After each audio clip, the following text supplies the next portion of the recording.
Hi, today I'm going to show a quick demo of using SchemaHero on Kubernetes to deploy schema migrations to an Amazon RDS Postgres instance. To start, I have a simple demo app that's set up on an Amazon EKS cluster, but the stateful services are external to the cluster. They're running on a Postgres RDS instance. It's on the same VPC and the cluster can access it. So for this demo, I also already have SchemaHero running in the cluster. Check out SchemaHero.io if you need to see the docs or a walkthrough on how to get SchemaHero installed. We'll head over and take a look at the database that we have right now. In our RDS instance, we have three tables: project, session, and users. And you can see the projects table has two columns, ID and user ID. The change that I want to make is I want to add a created at timestamp to the projects table. So we'll come over here to SchemaHero, and you can see in my editor, I have the project table definition in the editor. And I have two columns at the bottom, the ID and the user ID, and that maps to what we actually see. So we're going to go ahead and add in a new column here, and we're going to call it created at. And for the type, we're going to give it a timestamp without a time zone. This is a Postgres database. So then I'm going to come down to the terminal window and type a kube control apply on this file, and that will push that change up to my cluster where the SchemaHero operator is running. Once that operator detects the change, the reconcile loop is called inside it, and that will connect into the RDS instance, get the current schema of the projects table, look at the desired schema that was just deployed, analyze, compare the two, and generate the SQL statements necessary to turn the actual running database into the desired state that I just deployed.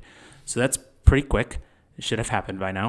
I'm going to come back over to the database, click refresh on the schema, look at the projects table. You can see I have a created at timestamp column now. So that's how easy it is to deploy changes using SchemaHero.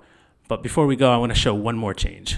You see the user ID column here maps probably to the ID in the user table, but there's no referential integrity on it. There's no foreign key. So let's go ahead and add a foreign key into the projects table that maps the user ID to the ID column of the user table.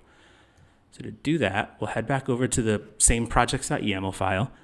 And in here, we're going to add in the foreign keys section of the YAML.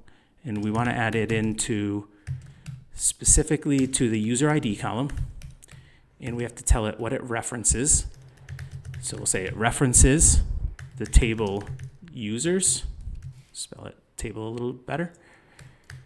And the columns in that users table that it references is the ID column. So that's saved. We'll go apply that back to the cluster. The reconcile loop in the controller is running. It compares the foreign keys. It detects that as a foreign key that doesn't exist in the actual table.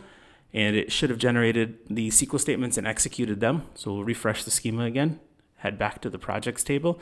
You can see at the bottom now here, we have the foreign key. The ID was generated, but it's on the user ID column of the projects table, referencing the ID column of the users table. And I didn't specify any update or delete actions, but you can do that in SchemaHero.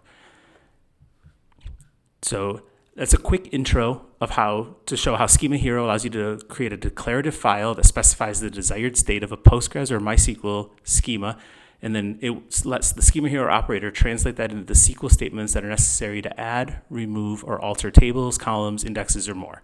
So check out SchemaHero. Head over to the docs at SchemaHero.io. Thanks.